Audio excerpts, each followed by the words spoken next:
earlier today, we have House Speaker Paul Ryan releasing a statement reading, quote, "I renew my call for the Director of National Intelligence to suspend all classified briefings for Secretary Clinton until this matter is fully resolved." That raises a question. Who should have access to classified information, and what should be the penalties for basically not keeping it safe? I'd like to bring in retired Lieutenant Colonel Alan West.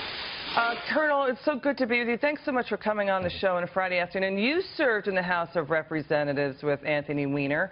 Are you surprised about his connection to these latest developments? Well, without a doubt, we shouldn't be surprised about the fact that he was married to Huma Abedin, who has a very close and direct relationship with the former Secretary of State Hillary Clinton.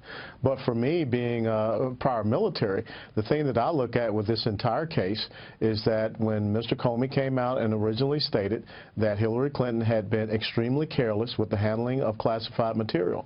Now, anyone in the United States military that was extremely careless with handling of classified material is going to lose their security clearance. There's going to be an investigation. If it is a very nefarious result, you will probably be, charged, and you will find yourself maybe going to Fort Leavenworth, and you will find yourself getting a dishonorable discharge. So when the House Speaker, Paul Ryan, says that all classified briefings to Ms. Clinton needs to be stopped, I agree with that, because she should not have access to any classified material, because we do know that she had classified emails on a unsecured private server, and she wants to be commander-in-chief. Tell me what soldier, sailor, airman, marine could do that. General Petraeus was, raked over the coals for something far less over his schedule. General Cartwright, something far less. Major Jason Bresler, who sent classified email to try to protect the lives of Marines in Afghanistan, was kicked out of the Marines. And you're going to bring on that sailor who is serving, I believe, a 1 year to a 15-month prison sentence because he took pictures, selfies, in a classified portion of a nuclear submarine. You cannot have this separation of people that are part of a political elite class and everyone else, especially if you want to be commander-in-chief. Lieutenant Colonel, with what the FBI director did today, it appears that he moved out an abundance of caution to tell the chairs of pretty serious top-level committees in both the House and the Senate about what they found. Again, the breaking news is 4 devices, 1 used by Huma Abedin, at least one used by her ex-husband Anthony Weiner, found to have information, potentially classified information on those devices.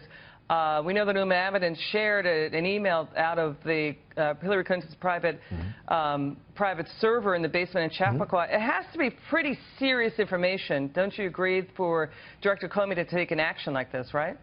No, it absolutely has to be very serious. And, thank God, I guess, that these were devices that did not get destroyed after the subpoena that was issued to Mrs. Clinton. So we need to have an FBI that is not about politics. And I think that was something that was really disconcerting for a lot of people with the previous statement of Mr. Comey. You've got to get to the bottom of this. They don't need to rush. But right now, all classified briefings to Mrs. Clinton, to Huma Abedin, and other members maybe of her team need to be suspended because she has shown that she is not a good caretaker of classified information of the United States of America. Lieutenant Colonel Alan West, we always appreciate your time. It's so great that Thanks. You came on the show. Thank you so much for your insights. Really appreciate it. And your service to our country. Thank you, sir.